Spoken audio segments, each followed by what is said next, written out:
Legitimidad en juego. Con adelanto de presidenciales, Maduro revive escenario 2018. En caída libre, PIB por el restablecimiento de sanciones, según economistas.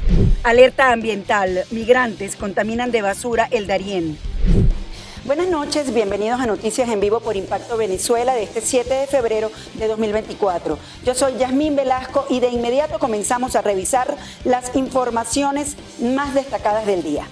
Desde el Consejo Nacional Electoral parecen estar preparados para realizar la elección presidencial lo antes posible. Un escenario que volvería a poner en tela de juicio la legitimidad de Nicolás Maduro ante la comunidad internacional que ha cerrado filas y exige respeto a los acuerdos de Barbados. Joan Álvarez con la información. Luego de que uno de los rectores del CNE afirmara que el ente electoral está listo para realizar una elección presidencial en 35 días, desde la Academia Venezolana aseguran que esta acción pudiera volver a Nicolás Maduro a un escenario de ilegitimidad, pese a que el gobierno nacional sostiene que el país está preparado para enfrentar cualquier medida de presión internacional. El costo que tiene esa salida es volver al escenario de 2018, volver otra vez a un tema de reinserción internacional, de reconocimiento internacional, no solo de los actores políticos, sino del sistema financiero internacional, entendiendo que Venezuela todavía vive una crisis económica que precisa de recursos internacionales, de renegociaciones internacionales, de inversión extranjera, cosa que una mala salida inhibiría todo este proceso de reinserción en el sistema internacional.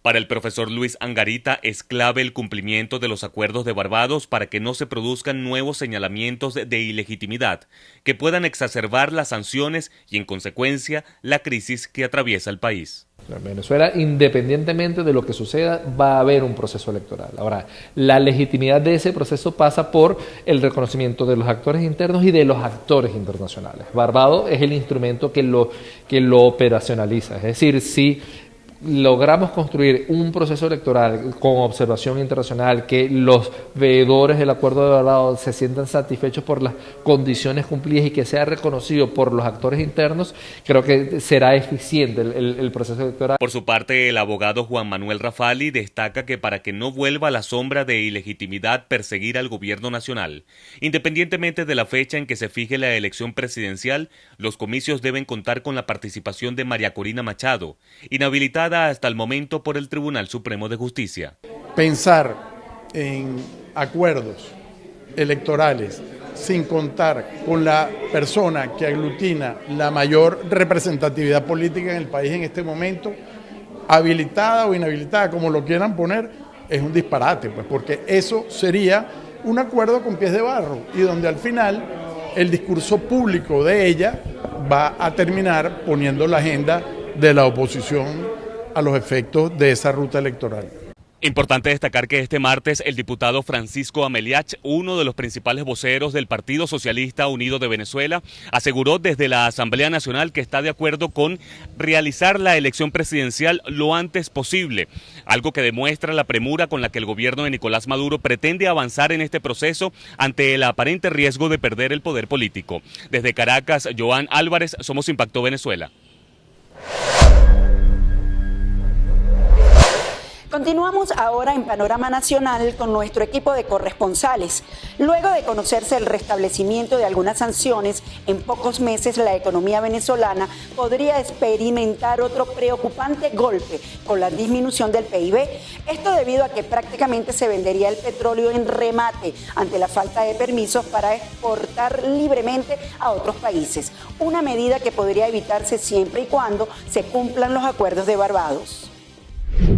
Al menos 2.300 millones de dólares dejarán de ser percibidos en la economía del país a partir de abril, producto de las restricciones para que Venezuela continúe la exportación de petróleo.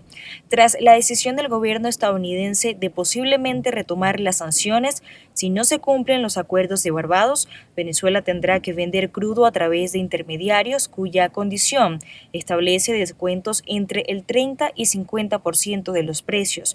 Esto representaría una caída del 2% en el Producto Interno Bruto. Esto va a limitar, por supuesto, los ingresos de divisas, o valga decir, internacionales, reservas internacionales de divisas para el Banco Central y para PDVSA. Aunque el Fondo Monetario Internacional y diferentes firmas de consultoría financiera siguen estimando un crecimiento económico en el país, las mismas débiles e inciertas políticas económicas indican que este se dará de forma lenta y solo podrá ser percibido en algunas partes del país, como en ciudades centrales.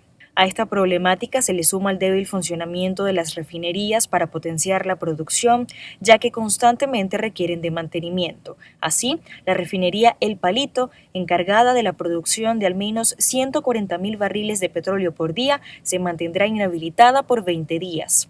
Eso es una maquinaria muy sofisticada, muy técnica, muy delicada, que requiere de mantenimiento permanente. Eso en primer lugar, o sea, en otras palabras, ha habido falta de tratamiento profesional en el manejo de la industria petrolera. Eso es así y está a la vista de todo el mundo en los últimos 20 años por lo menos.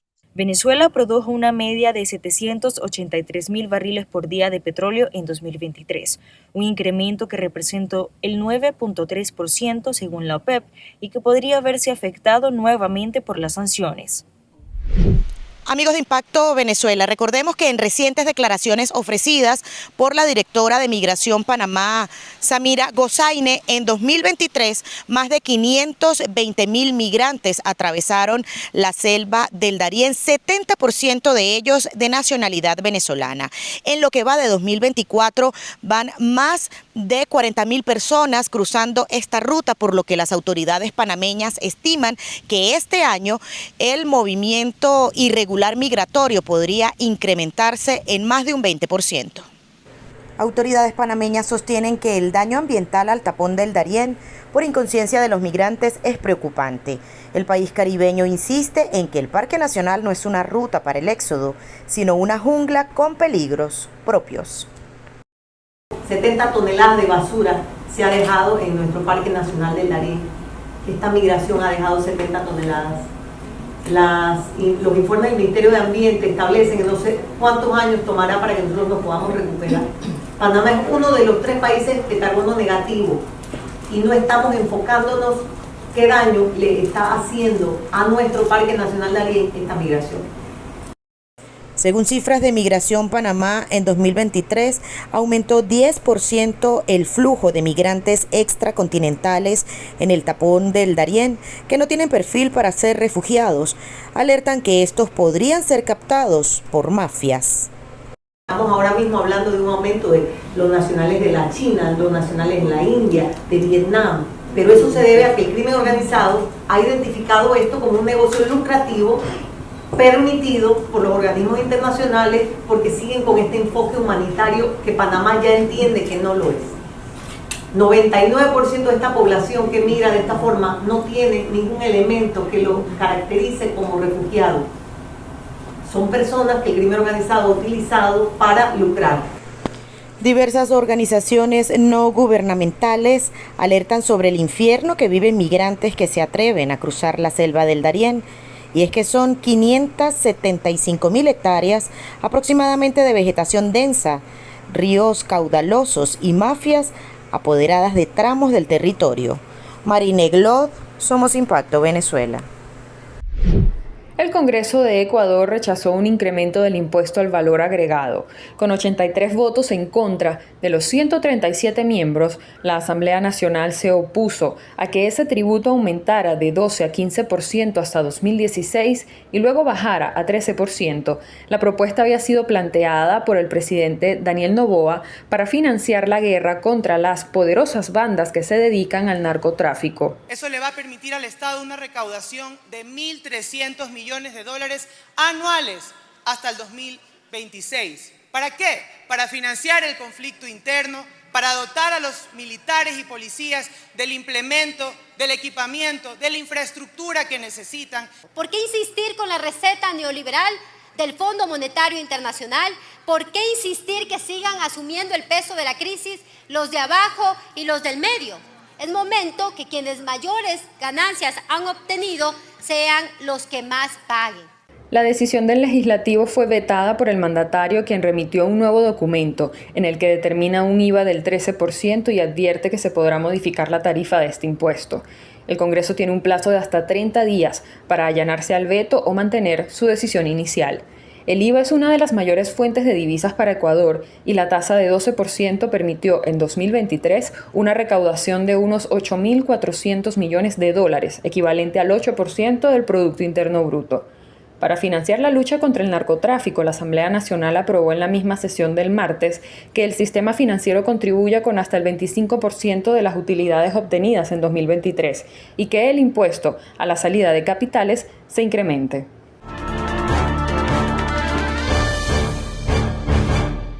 Por las buenas o por las malas. Aunque la fecha de las elecciones presidenciales aún no está clara, el mandatario chavista Nicolás Maduro ya prevé una victoria a como dé lugar que incluye un preocupante escenario de conflicto. ¿Qué pasará durante y después de los comicios? Nuestra periodista Génesis Pérez conversó con el licenciado y politólogo Alejandro Martínez Ubieda, quien nos ayuda a aclarar este panorama.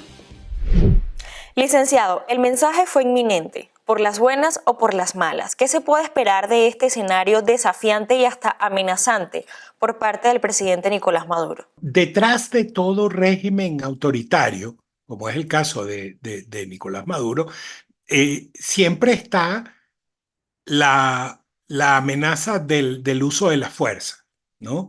De hecho, es con el uso de la fuerza con el que Maduro ha permanecido en el poder, es decir, a través de la represión y de la tortura de ciudadanos. Es decir, en Venezuela hay centros de tortura instalados, ¿no? Y eso por órdenes de Nicolás Maduro y de Jorge Rodríguez y de manera muy especial de Diosdado Cabello. Entonces, bueno, ¿hasta dónde van a llegar? Bueno, pues quién sabe, ¿no? Hay que ver también hasta dónde pueden llegar, pero a mí no me cabe duda de que en el menú de opciones de un régimen autoritario siempre está la violencia. ¿Y qué se puede esperar después de las elecciones ante una posible victoria de Nicolás Maduro? Yo veo muy difícil, bajo cualquier circunstancia, incluso represión, abuso de poder, veo muy difícil que Maduro gane una elección.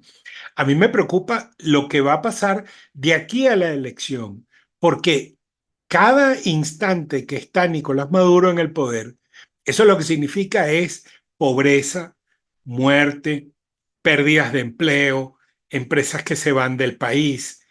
Es decir, este país nuestro, que desde 1960 producía 3.200.000 barriles de petróleo diarios y que ahora produce 700.000 gracias a Maduro, y de eso le regala a Cuba una parte. Bueno. Vamos a leer los comentarios que nos dejan con relación a la pregunta del día y que publicamos en todas nuestras plataformas digitales. La de hoy dice así: Nicolás Maduro busca aumentar la recaudación tributaria a 10 millardos de dólares, lo que asegura permitirá pasar a un nuevo modelo económico que no dependa del petróleo. ¿Crees que esta vez Maduro sí invierta los recursos en áreas prioritarias o la medida tiene otro objetivo? En nuestra cuenta de X, Alberto Medina nos dice: todo el mundo sabe que en año electoral se ofrecen villas y castillos después de las elecciones en el supuesto negado que ese señor continúe en el poder. Volvemos a lo mismo: miseria, hambre, sueldos de hambre, escuelas y hospitales en el piso, como están ahora. Nos vamos a Instagram de Impacto Venezuela, donde Saiz Maldonado nos escribe: el objetivo es destruir las pocas empresas que existen en Venezuela, más hambre para los venezolanos y mantenerse en el poder. Mientras que Joan Moisés Ruiz comenta: no lo van a invertir en áreas prioritarias y tampoco van a lograr obtener 10 millardos. Y en el canal de YouTube, Itola Urbina agrega: nunca han invertido en el país y tampoco lo van a hacer. ¿De dónde quiere que paguen tantos tributos? Y la gente no tiene plata. Como siempre, les agradecemos sus comentarios. Continuamos con más informaciones. Ahora Ahora chequeamos qué es noticia en materia internacional, según los destacan portales en la web. Comenzamos como siempre con impactovenezuela.com, que titula así: Argentina cobra este alquiler por el avión de Entrasur y el ministro de Transporte se pone furioso. A través de sus redes sociales, el ministro de Transporte, Ramón Celestino Velázquez, informó que la empresa argentina de navegación aérea envió una factura de cobro por el alquiler del hangar donde estaba el avión de Entrasur. Velázquez le dijo a la compañía que son unos cara de tabla y descarados. En un video que adjunta a esta publicación, se puede ver que la factura es por el orden de los $7.066 y debe ser cancelada en los siguientes 5 días hábiles de su recepción. Texas eleva la sentencia para condenados por tráfico de personas. El martes entró en vigencia una nueva ley que eleva la sentencia mínima de 2 a 10 años de cárcel para sospechosos encontrados culpables de cargos estatales relacionados con el tráfico de inmigrantes. La medida fue firmada por el gobernador de Texas, Greg Abbott, en diciembre como parte de un paquete de leyes impulsadas para asegurar la frontera. Autoridades dan por controlados los mortales incendios que devastaron región de Valparaíso. Los bomberos de Chile y las autoridades regionales confirmaron este miércoles que ya está controlada la cadena de incendios forestales que se desataron el pasado viernes y que causaron la muerte de al menos 131 personas. El subsecretario de Interior y Seguridad Pública, Manuel Monsalve, señaló que se mantienen las labores de desescombro con mucha precaución, ya que todavía existen cadáveres entre las cenizas. El gobierno continúa evadiendo su responsabilidad en cuanto a la falta de servicios básicos que padecen los venezolanos. Así lo refleja Fernando Pinilla en nuestra caricatura del día, con la que despedimos el programa de hoy. Recuerde que para estar bien informado puede seguirnos en todas nuestras redes sociales y suscribirse a nuestro canal Impacto Venezuela. Hasta la próxima.